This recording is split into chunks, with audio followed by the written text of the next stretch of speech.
네, 하나님 말씀 같이 보도록 하겠습니다. 마가복음 8장 34절부터 37절까지 말씀입니다. 무리와 제자들을 불러 이르시되 누구든지 나를 따라오려거든 자기를 부인하고 자기 십자가를 지고 나를 따를 것이니라. 누구든지 자기 목숨을 구원하고자 하면 잃을 것이요 누구든지 나와 복음을 위하여 자기 목숨을 잃으면 구원하리라. 사람이 만일 온 천하를 얻고도 자기 목숨을 잃으면 무엇이 유익하리요? 사람이 무엇을 주고 자기 목숨과 바꾸겠느냐. 아멘. 아멘. 지난주 설교에서 같이 나눴던 것은요, 베드로의 신앙 고백입니다. 주는 그리스도시요 살아계신 하나님의 아들이십니다 라는 그 고백을 합니다.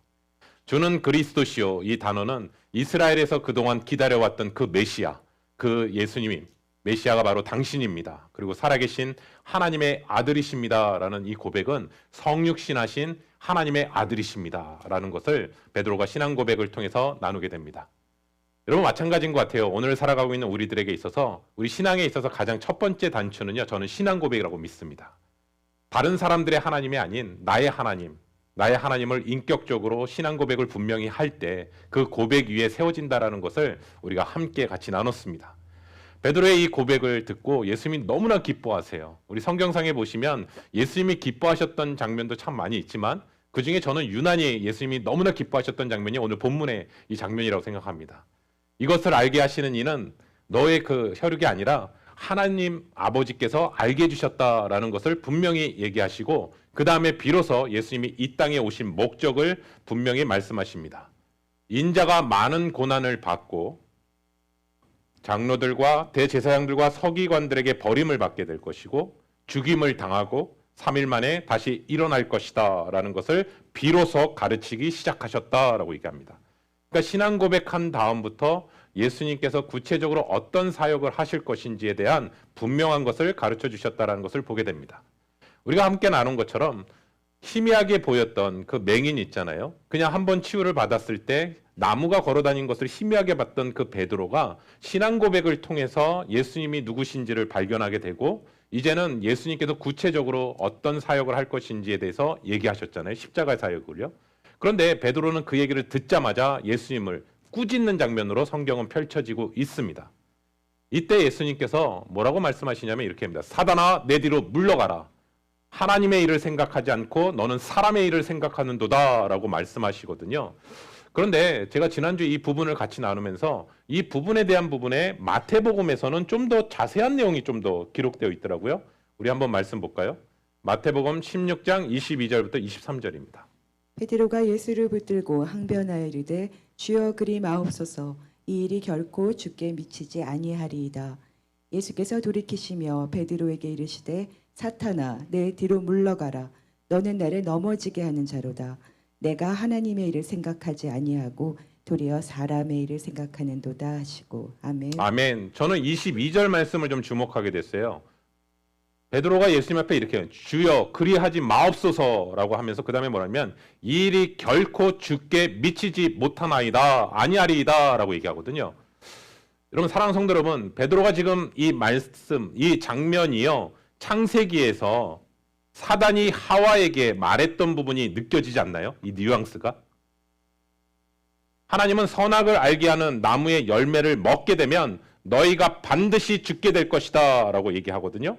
그런데 사단은 하와에게 뭐라고 얘기했냐면 너희가 결코 죽지 아니하리라. 이 단어가 지금 같이 연결이 되고 그 뉘앙스가 느껴지는 것이죠. 하나님은 반드시 죽게 될 것이라고 말씀하고 있는데 뱀은 뭐라고 하냐면 결코 죽지 아니하리라 라고 얘기하고 있습니다.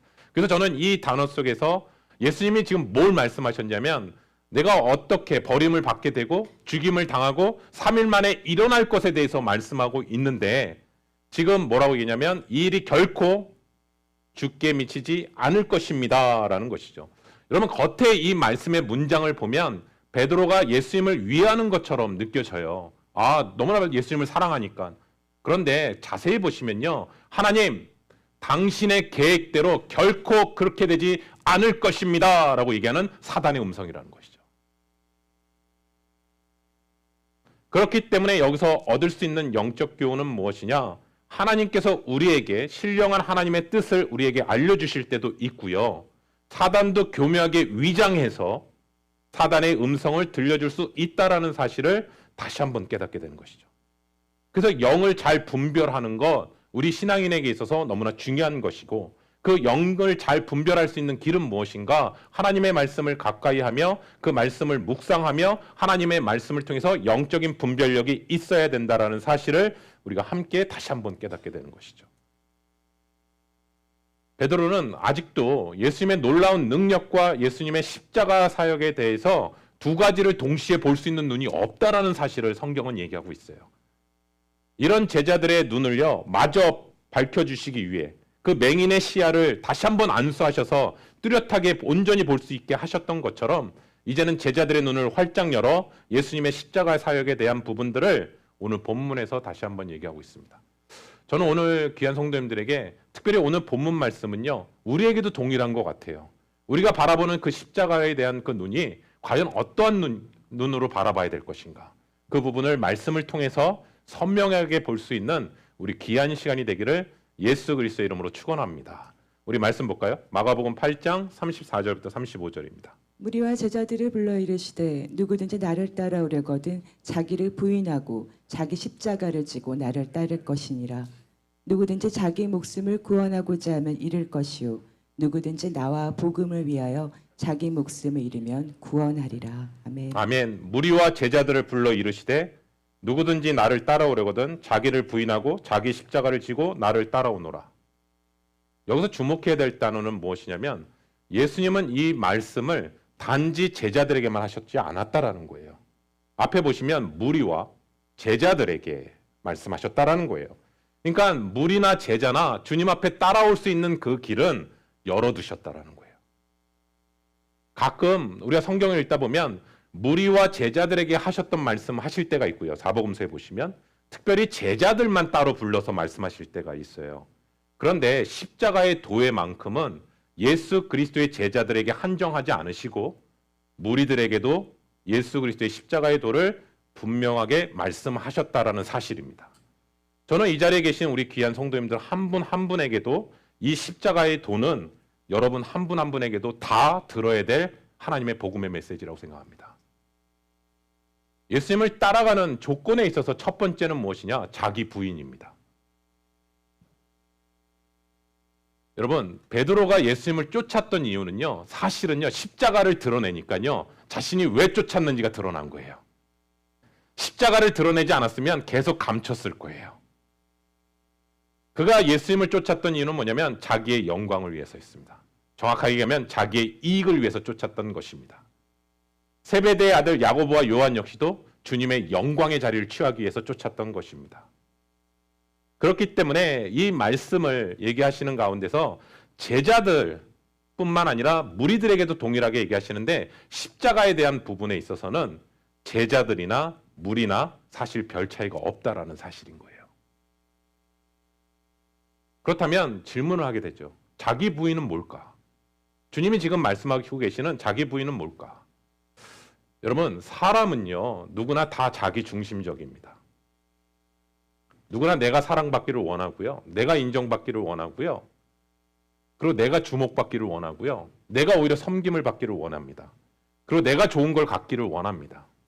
반면에 남에게 사랑을 주고 남을 인정해주고 남을 높게 여기고 좋은 것을 주려면 자기 부인이 따르지 않으면 할 수 없습니다. 그렇기 때문에 자기 부인이라는 것은 뭐냐? 나를 사랑하는 마음, 나를 아끼는 마음, 나를 귀히 여기는 마음, 내가 높아지려고 하는 그 마음, 그 마음에 대한 부정하는 것이 자기 부인입니다. 지극히 자연적인 욕구는 뭐냐면 결코 쉽지 않다라는 거예요. 내 뜻, 내 계획, 내 생각, 내 욕심을 포기한 채 내 뜻대로가 아닌 하나님의 뜻대로 산다라는 것은요, 우리 인간의 본성을 거스리는 거거든요. 내 안에 나를 위해 사는 내가 있고요. 내가 죽지 않으면 내 안에 계신 예수 그리스도께서 나를 통해서 이루시고자 하는 그 온전한 다스림으로 나아가지 못하거든요. 그래서 참된 제자는 하나님의 뜻과 하나님의 뜻을 위해 내 뜻을 포기하는 거예요. 하나님의 뜻에 내 생각과 뜻을 맞추는 거예요. 그게 바로 온유거든요. 사랑하는 성도 여러분, 여기서 또 오해하지 말으셔야 되겠어요. 자기 부인하니까 어떤 분들은 이렇게 해석해요. 아, 금욕주의 아닌가? 마치 부정하고 이런저런 것들을 하지 말아야 되고 참아야 되고 비우는 것, 그게 바로 자기 부인 아닐까요? 아니요. 성경에서 말하는 자기 부인은 무엇을 하든지 주를 위해 하는 것이 자기 부인이에요. 그래서 바울이 이렇게 얘기해요. 사나 죽으나 주를 위해 사는 거죠. 먹고 마시나 주를 위해서. 그래서 자기 부인은 결국 핵심은 뭐냐? 누가 내 인생을 통해서 드러나느냐는 거예요. 그게 바로 자기 부인이에요. 누가 내 인생을 통해서 드러내느냐는 거예요. 그러니까 예수님을 말씀하셨던 자기 부인에 대한 의미를 한번 다시 말씀을 통해서 생각하셨으면 좋겠습니다. 그럼 두 번째 조건은 뭐냐? 예수님을 따라가는 과정 속의 조건은 뭐냐? 자기 십자가를 지고 따르라고 하겠어요. 자기 십자가를 지고. 여러분, 자기 십자가를 진다라고 했을 때 우리는 좀 이해하기가 어려울 것 같아요. 그런데 이 성경이 쓰여졌던 당시의 사람들은요, 자기의 십자가를 진다라는 것을 정확하게 알았어요. 왜냐하면 눈으로 목독했어요. 십자가형으로 죽어가는 사람들을 눈으로 봤거든요. 근데 십자가를 지는 사람은요, 자기 십자가를 지고 가는 거예요. 그리고 자기 십자가 지고 간 것을 통해서 그 틀에서 죽는 게 바로 자기 십자가를 진다는 의미예요. 다시 말씀드리면 자기 십자가를 진다라는 것은 예수님만 십자가를 지는 게 아니라 나도 그 십자가를 진다라는 뜻이에요. 그러니까 예수님을 믿고 따라가다 보면 예수님께서 걸어가셨던 그 고난의 길, 좁은 길을 걸어가는 것, 예수 그리스도와 함께 고난을 받고 결국은 그 끝은 죽음이라는 거예요. 그렇기 때문에 자기 십자가를 진다라는 그 단어의 의미는 자기 부인보다도 더 한 차원적인, 더 높은 사실은 순종이에요. 왜냐하면 십자가는요, 고난입니다. 그런데 저는 여기서 또 하나 질문이 돼요. 모든 고난이 다 십자가는 아닙니다. 아유, 이게 제가 나의 십자가입니다. 제가 십자가입니다. 그거 아니고요. 자신의 잘못과 자신의 실수로 인한 고난은요, 십자가의 고난이 아니에요. 오직 복음을 위해 주를 위해 사는 가운데서 주님의 뜻 가운데 살아가는 과정 속에서 일어나는 고난이 진정한 자기 십자가입니다. 주님은 그 십자가의 길을 피하지 않으셨어요. 주님은 십자가상에서 고통 당하심으로 말미암아 우리의 모든 고통으로부터 해방시켜 주셨어요. 그리고 우리의 모든 죄가 사해졌다고요. 영원히 죽을 수밖에 없었는데 십자가로 말미암아 영원한 생명을 얻게 됐고 하나님의 자녀가 되었어요. 그래서 십자가는요, 사실은 나를 향한 용서, 나를 향한 사랑, 나를 향한 하나님과 그리스도 안에서의 화평을 얘기하는 것이 바로 십자가의 사건입니다. 주님을 위한 것이 아니에요. 사실은 엄연히 얘기하면 우리를 위한 것이었어요.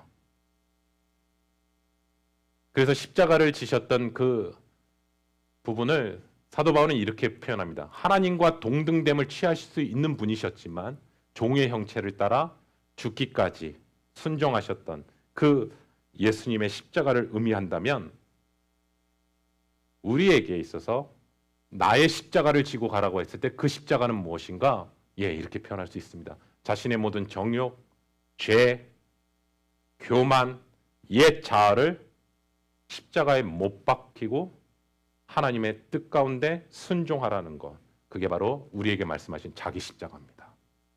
이 부분에 있어서 성경은 갈라디아서 5장 24절 26절 이렇게 얘기합니다. 볼까요? 그리스도 예수의 사람들은 육체와 함께 그 정욕과 탐심의 십자가에 못 박았느니라. 만일 우리가 성령으로 살면 또한 성령으로 행할지니 헛된 영광을 구하여 서로 노엽게 하거나 서로 투기하지 말지니라. 아멘. 아멘. 예수님의 사람들은요, 우리의 육체와 함께 정욕과 탐심을 십자가에 못 박은 자다라고 분명히 얘기하고 있습니다. 그렇기 때문에 우리는 그리스도와 함께 십자가 못 박아 죽였기 때문에 이제는 내가 사는 것이 아니라 내 안에 계신 예수 그리스도께서 사신 것이다라고 얘기합니다. 우리를 위해서 자기 자신을 버리신 하나님의 아들을 믿는 그 믿음으로 우리는 살아가는 자들이다라고 선포하는 것이죠. 그렇기 때문에 그 다음에 이어지는 구절이 이렇게 얘기하거든요. 누구든지 자기 목숨을 구원하고자 하는 자는 잃을 것이요. 누구든지 나와 복음을 위해 자기 목숨을 잃은 자는 구원을 얻을 것이다 라고 얘기하거든요. 사랑하는 성도 여러분, 자아를 부인하지 않고요. 자아가 충만한 가운데서 살아가면요. 결국 내 멋대로 살게 되잖아요. 그러면 그 끝은 뭐냐? 영원한 죽음입니다.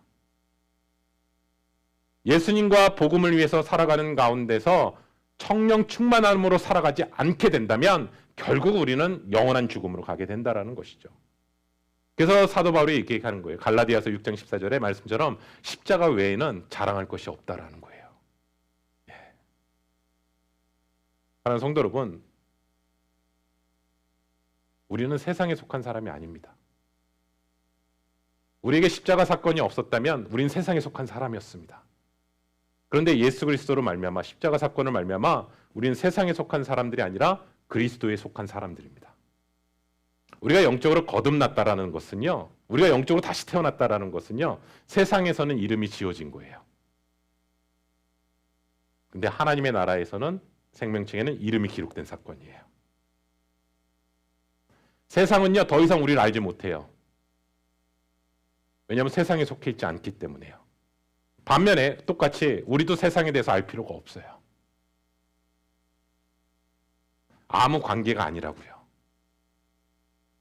대신에 우리는 세상을 알지 못하는 것을 얻게 됐어요. 평안, 소망, 사랑.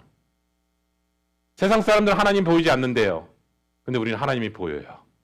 하나님의 일하심이 보여요. 더 이상 세상 사람들처럼 명예와 인정과 성공을 위해서 달려가지 않아요. 왜요? 세상에 속한 사람이 아니거든요. 오히려 하나님의 영광을 위해서 달려가거든요. 그리고 우리의 몸을 거룩한 산제사로 드리거든요. 그리고 하나님의 선하신 일을 위해서 우리의 손과 발을 하나님 앞에 드리기를 원하거든요. 그렇다면 어떻게 해야, 무엇을 어떻게 해야 하나님 앞에 인정을 받고 하나님의 선하신 일에 손과 발의 역할을 하는 것인가? 라는 그 질문 앞에 성경은 이렇게 표현하더라고요. 하나님을 농부라고 표현하십니다.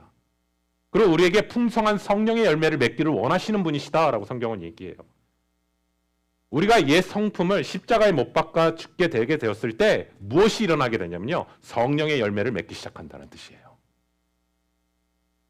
마치 한 알의 밀알이 땅에 떨어져 죽지 않으면 열매를 맺을 수 없듯이 자기 부인과 십자가에 없이는, 죽음 없이는 성령의 열매를 맺지 못합니다. 육신은 성령을 계속 거슬리거든요. 그리고 그 가운데서 계속 싸우는 이유는 뭐냐면 육신의 소욕은요, 성령의 열매를 맺지 못하게 하는 것이거든요. 그래서 육신을 십자가에 못 박아 됐을 때 우리 안에 계신 성령님께서 일하시기 시작하시고 결국 그 일하심이 성령의 열매를 맺게 된다는 것을 사도 바울은 분명히 얘기하는 거예요. 그러면 질문합니다. 어떤 게 육신의 열매고요? 어떤 게 성령의 열매입니까? 예, 바울은 분명히 다음과 같이 얘기합니다. 볼까요? 갈라디아서 5장 17절부터 24절입니다. 육체의 소욕은 성령을 거스르고 성령은 육체를 거스르나니 이 둘이 서로 대적함으로 너희가 원하는 것을 하지 못하게 하려 함이라. 너희가 만일 성령의 인도하시는 바가 되면 율법 아래에 있지 아니하니라. 육체의 일은 분명하니 곧 음행과 더러운 것과 호색과 우상 숭배와 주술과 원수 맺는 것과 분쟁과 시기와 분냄과 당 짓는 것과 분열함과 이단과 투기와 술 취함과 방탕함과 또 그와 같은 것들이라. 전에 너희에게 경계한 것 같이 경계하노니 이런 일을 하는 자들은 하나님의 나라를 유업으로 받지 못할 것이요 오직 성령의 열매는 사랑과 희락과 화평과 오래 참음과 자비와 양성과 충성과 온유와 절제니 이 같은 것을 금지할 법이 없느니라. 그리스도 예수의 사람들은 육체와 함께 그 정욕과 탐심을 십자가에 못 박았느니라. 아멘. 아멘. 여기서 육체의 소욕이라는 뜻은 뭐냐면요. 죄된 인간의 본성의 욕심이라는 뜻이에요. 육체의 소욕은요. 그리고 성령의 소욕은 뭐냐? 우리 안에 내주하신 성령님으로 말미암아 갈망 혹은 소원을 뜻하는 단어예요. 그런데 이 두 욕심이요 서로 충돌한다고요. 여러분 정확하게 얘기하면 이것은 서로 협상할 수가 없다고요. 이 두 개는요. 타협할 수 없다라는 것을 얘기하고요. 여러분 이것은요 비그리스도인들에게 일어나는 일이 아니에요. 예수 그리스도 안에 속해 있는 자 가운데서 내면에서 일어나는 일이라는 거예요. 이것은요. 다시 말씀드리면 성령의 갈망은요 이거예요. 하나님의 나라를 갈망하는 거예요. 우리 마음속에. 또 하나님의 영원한 것, 영적인 것, 하나님의 뜻과 하나님의 인도하심과 하나님의 영광을 구하고자 하는 그것이 바로 성령의 소욕이에요. 사실은요. 반면에 육체의 욕심은 뭐냐면 세상적인 것, 일시적인 것, 물질적인 것, 자기의 뜻과 영광을 구하는 것. 이게 바로 육체의 욕심이거든요. 여러분 사단이요. 가끔은요. 하나님의 일을 하지 못하도록 방해하기도 합니다. 그런데요. 늘 우리로 하여금 계속해서 사단이 그렇게 하기보다는 정직하게 고백하게 되면요. 우리를 계속해서 하나님의 일을 방해하는 것은 뭐냐면 우리 자신이에요. 우리의 자아라고요. 죽기 싫어하는 내 자아요. 하나님 앞에 나아가려고 하는데 내 자아가 너무 강한 거예요. 그래서 사도 바울이 사망의 법도 있고요. 내 안에 생명의 법도 있는데 이 사망의 몸에서 누가 나를 건져주랴. 오라 나는 공고한 사람이로다. 이 두 개가 계속 충돌되거든요. 우리 선우건영 장로님이 농작물을 잘 키우세요. 그래서 제가 한번 유심히 한번 본 적이 있는데요. 그냥 열매 맺지 않습니다. 저희 집에 가지를 갖다 주신 적이 있으세요? 그런데 열매를 풍성하게 맺힐 때 하려면요. 땅도 여러 번 갈아엎어야 되고요. 비료도 잘 줘야 되고요. 그리고 해충이 생기면 약도 뿌려야 되고요. 그리고 물을 자주 줘야 돼요. 그렇게 하지 않으면요. 좋은 열매 못 맺어요. 이 세상은요. 창조 때처럼 수고하지 않아도 열매를 맺는 땅이 아니에요. 죄로 말미암아 땀을 흘려야 되고 수고를 해야 열매를 맺을 수 있어요. 우리 마음과 몸도 마찬가지예요. 노력하지 않는데 하나님의 선한 일을 구하고 힘써 행하지 않는데 성령의 열매가 맺혀지지 않아요. 가끔 어떤 이단들은요 이렇게 얘기해요. 우리가 구원받았으니까 회개할 필요 없다. 또 내가 하는 것은 하나님의 일이다라고 주장하는 분들이 계시는데 그건 큰 착각이에요. 성경에서는 뭐라고 했냐면 열매 맺지 못하는 나무마다 불에 던져지는 비유를 말씀하고 계세요. 그리고요. 왜 이런 비유가 나올까? 또 씨 뿌리는 비유에서 이렇게 얘기하거든요. 길가, 돌짝밭, 가시떨기, 좋은 땅. 이 부분들을 얘기하면서 말씀이 그 뿌리 내려지는 과정들을 얘기하잖아요. 그런데 거기에서 보면 우리도 신앙생활하는 가운데서 교회 봉사도 하고요. 하나님 앞에 예배도 드려요. 우리도 뿌리를 내리려고 해요. 그런데 가만히 생각해보세요. 우리 내면에 깊은 거 볼게요. 내 안에 원수 맺는 거, 누군가를 미워하고 증오하는 마음, 분쟁, 시기, 분냄, 파당 짓는 것, 분열, 투기와 술 취함, 방탕함이 있다면 나는 자아로 충만한 상태인 것이지 성령을 대적하고 있다는 사실이에요. 여러분 이 사람들이 누구였을까? 바리새인들이요. 겉으로는 하나님의 말씀을 잘 따른다고 하지만 그 마음에는요 회칠한 무덤이었거든요. 성경은 분명히 얘기합니다. 경계해야 된다. 왜냐? 이러한 것은 하나님의 유업을 받지 못한다.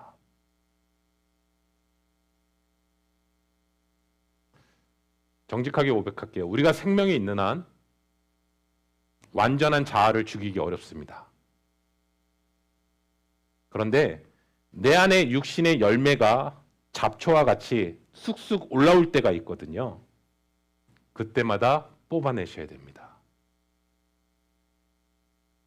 그렇기 때문에 사도 바울이 이렇게 고백합니다. 나는 날마다 죽노라.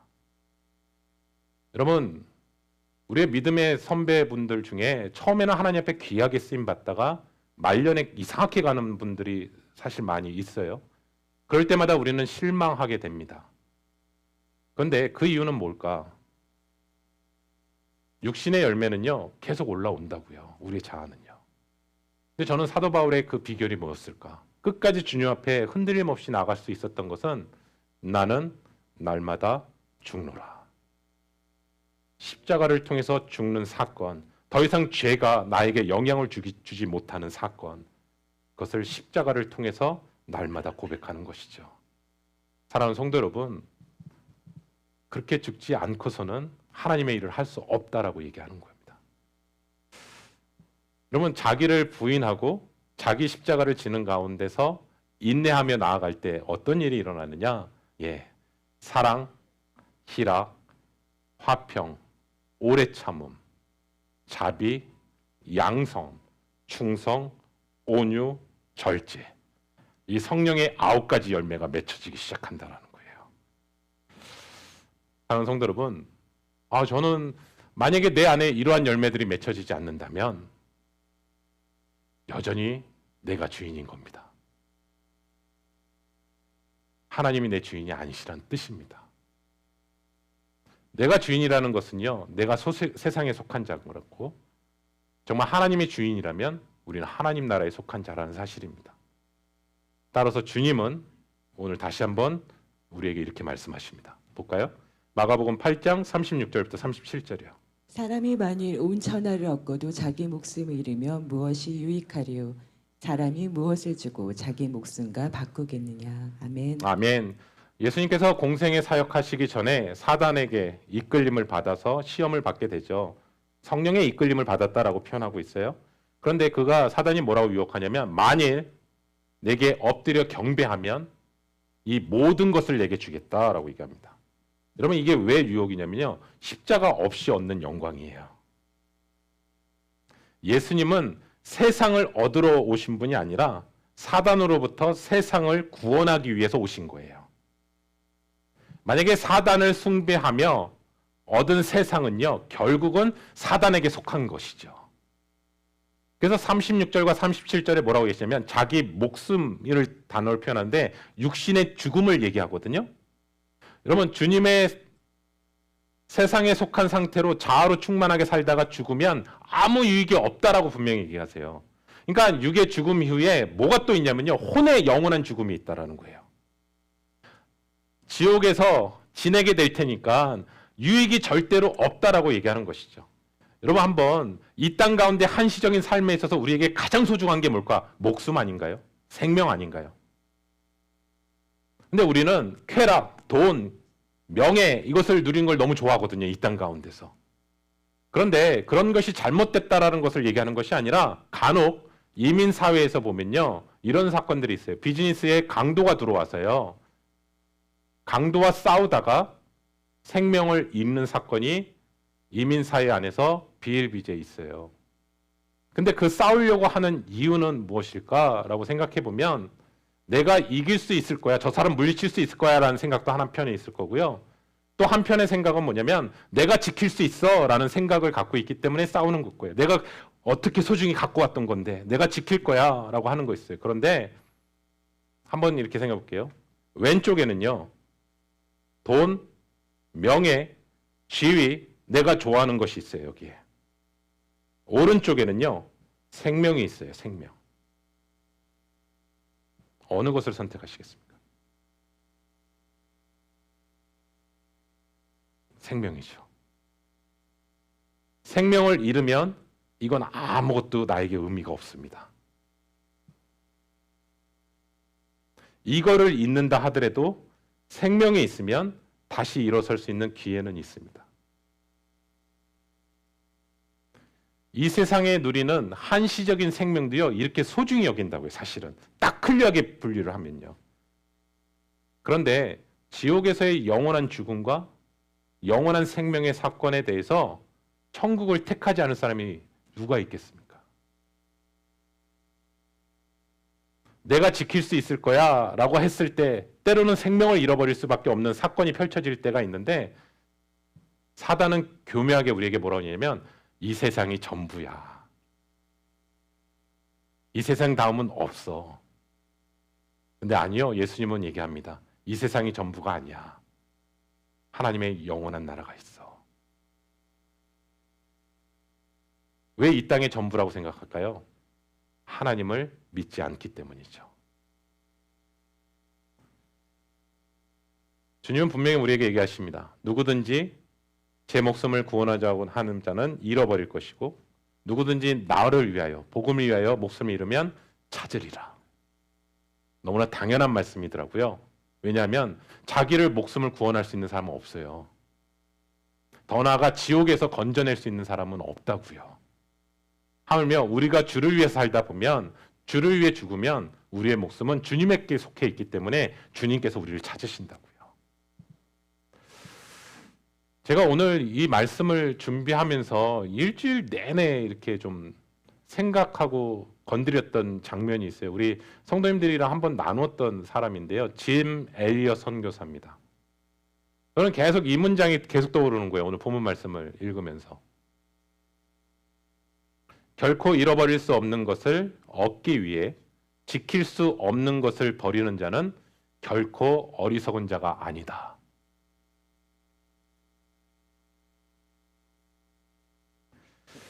여기서 잃어버릴 수 없는 것이 뭘까? 결코 잃어버릴 수 없는 것. 그것은 바로 예수 그리스도의 십자가와 구원과 영생이라고 생각합니다. 결코 잃어버리지 말아야 될 것이요. 그러면 지킬 수 없는 것이 뭘까? 그것은 우리의 육체의 목숨 아닐까요? 근데 이 고백을 언제 했냐면요. 짐 엘리엇 선교사가요. 대학교 2학년 때 자신의 일기장에 쓴 거예요.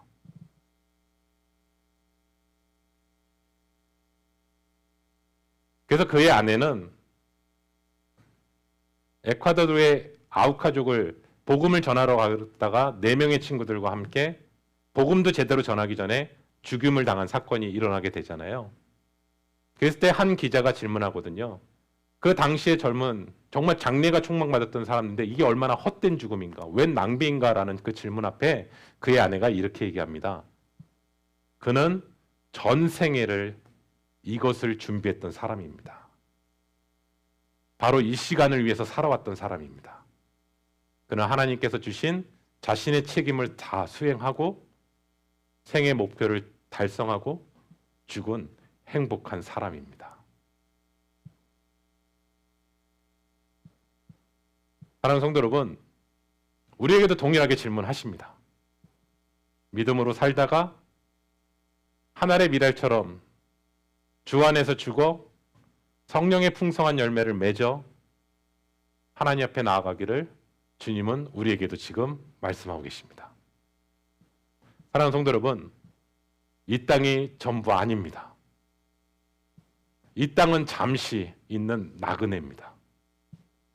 우리의 시선과 우리의 마음은 주님께서 우리를 이끄실 뿐만 아니라 더 이상 이 세상에 대해서 우리는 잊혀진 존재이고 이 세상에 속한 존재가 아니라 주의 영광을 위해 살아가는 존재임을 오늘 말씀을 통해 다시 한번 보게 됩니다.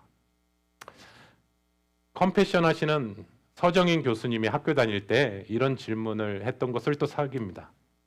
사람들은 십자가를 지는 것을 되게 부담스러워합니다. 심지어 거북하게 생각합니다. 그런데 왜 십자가를 지는 것에 대한 거부감과 힘듦과 고난만 생각하십니까?